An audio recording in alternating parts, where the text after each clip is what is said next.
En décembre 2017, nous apprenions que la direction des hôpitaux de Creil et de Senlis souhaitait fermer la maternité de Creil pour regrouper les deux maternités sur le site de Senlis. Aujourd'hui, et grâce sans doute à l'action du comité de défense de l'hôpital, il existe 3 projets. Un regroupement sur Senlis, un regroupement sur Creil, un maintien des 3 maternités à Creil, Clermont et Senlis. Nous allons examiner le regroupement des maternités sur le site de Creil. Nous n'y sommes guère favorables. Le projet de regroupement des maternités sur le site de Creil est le projet d'un gynécologue obstétricien. Il a été présenté à la direction de l'hôpital et a fait réagir les médecins et les soignants travaillant à Creil. Il fait chanceler la direction.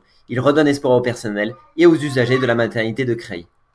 Paradoxalement, il est bien plus complet que le premier projet de regroupement des maternités sur le site de Senlis. Le projet repose sur 3 arguments. D'abord, la population de Creil est peu mobile. 29% de la population de Creil n'a pas d'automobile. Cette proportion monte à 40% sur le plateau Rouer, zone d'implantation de l'hôpital et de la maternité.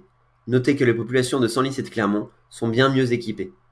Ensuite, fermer la maternité de Creil, c'est faire prendre des risques inutiles aux mères et aux enfants. Dans un article du Parisien du 2 mai 2018, il questionne « Comment faire si une patiente doit aller en réanimation ? Ou bien s'il faut une forte dose de sang à la suite d'une hémorragie ? Ou encore si les urgences ont besoin de l'avis d'un gynécologue ?» Fermer la maternité de Creil, c'est s'exposer à de dangereux accouchements aux urgences sans obstétricien sur place. Les nécessaires services de réanimation adultes et enfants sont à Creil. Le plateau technique le plus large est à Creil et l'héliport est à Creil. Le regroupement des maternités sur le site de Creil est le moins coûteux.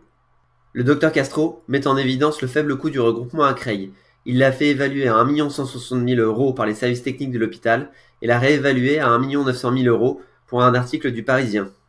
Le projet valoriserait la rotonde, dont les travaux ont été arrêtés à grands frais en 2014. Le Dr Castro estime que la maternité rénovée à Creil pourrait obtenir le label de maternité amie des bébés. Enfin, le projet du Dr Castro relance la réflexion des médecins de l'hôpital.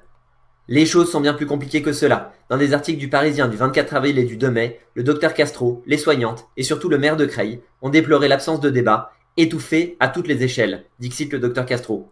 Monsieur Villemain, maire de Creil et président du conseil de surveillance de l'hôpital, affirmait ainsi en mai 2018. Ce projet de fusion a été présenté à l'ARS comme le seul viable, recueillant l'aval de la population médicale. Les dés étaient pipés dès le départ. Aucun autre n'a été proposé. Cependant, mi-mai, par courrier, les pédiatres de l'hôpital de Creil affirment que le projet de regroupement des maternités sur le site de Creil reprend leurs interrogations. De même, mi-mai, les urgentistes avaient affirmé que le débat ayant conduit à la décision du regroupement des maternités sur le site de Senlis n'a pas été suffisant et n'a pas impliqué l'ensemble des acteurs. Nous avons besoin de plus étudier et de chiffrer les différents projets afin de sécuriser une véritable filière de soins indispensables pour les 2 bassins de population. L'objectif de maintien des 2 maternités est donc affirmé. En conclusion, le projet de regroupement des 2 maternités sur le site de Creil est un contre-projet face à la direction qui met en avant 4 éléments. La population de Creil est peu mobile. Le regroupement sur Senlis est dangereux. Si l'objectif principal est de faire des économies, le site de Creil est le plus viable. Il faut du temps pour peser toutes ces options.